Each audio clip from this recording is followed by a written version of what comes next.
Bonjour, c'est Dominique. Alors je me retrouve toujours dans mon jardin, là, dans quelques temps, donc là je vous ferai visiter d'autres régions puisque je vais partir en vacances. En attendant, je voulais vous parler des vidéos, parce qu'en fait, voilà, je me suis mis à la vidéo, donc le défi de ce mois-ci c'est de faire 8 vidéos dans le mois.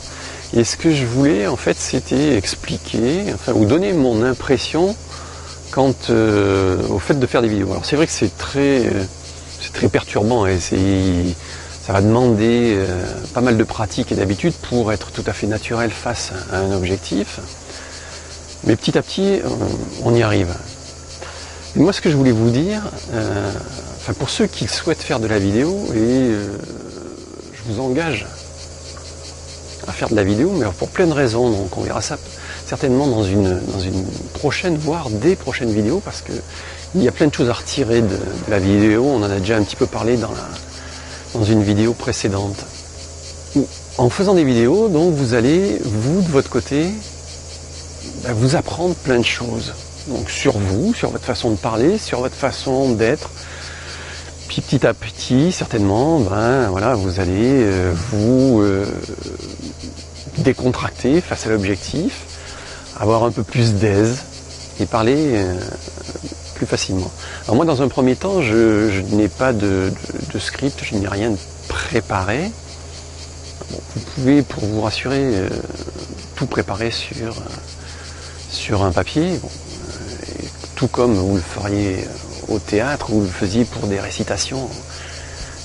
Étant plus jeune, vous allez réviser, apprendre par cœur et tout du moins avoir les grandes lignes de telle façon que par la suite, voilà, le texte revienne.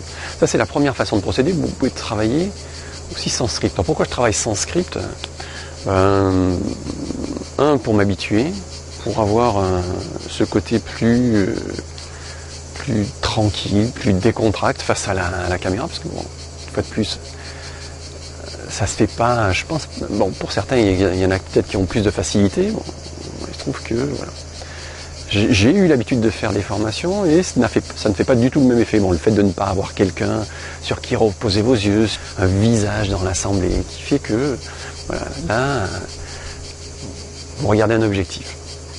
Mais ce que je voulais dire, pour ceux qui ont un souci, alors déjà, bon, la vidéo, vous pouvez la faire à titre totalement privé pour vous voir agir, parler, mais vous pouvez aussi avoir l'idée de faire des vidéos pour les éditer.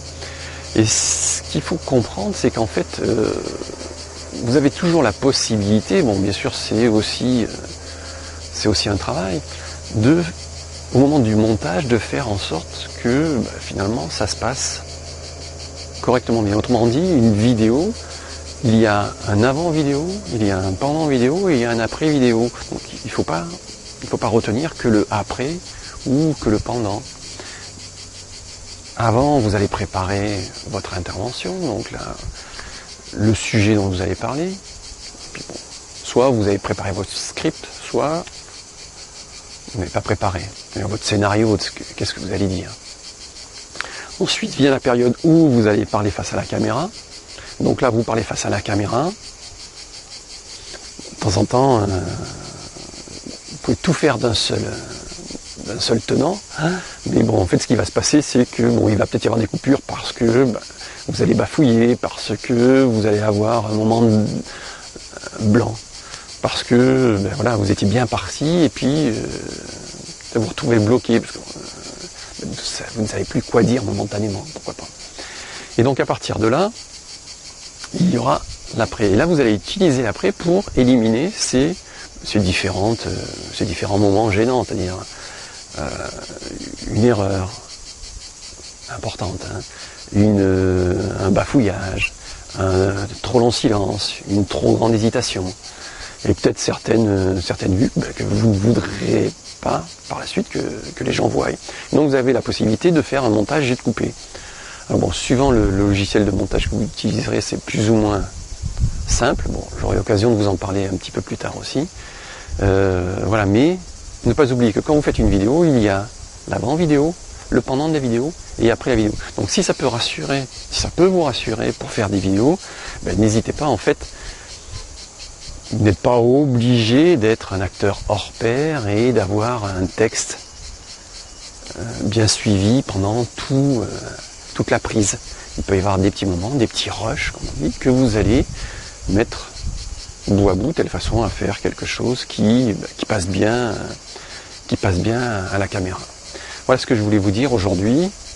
C'était pour dédramatiser un petit peu le côté vidéo pour ceux qui hésitent encore à se mettre à la vidéo. J'ai bonne mine de vous dire ça, ça fait la 5, 6e, j'ai à peine fait 10 vidéos, mais bon, n'empêche que c'est comme ça que je le ressens et je voulais vous faire partager cette expérience. Donc moi je vous souhaite une bonne journée. C'est terminé pour aujourd'hui, je vous dis à une prochaine vidéo. C'était Dominique, au revoir.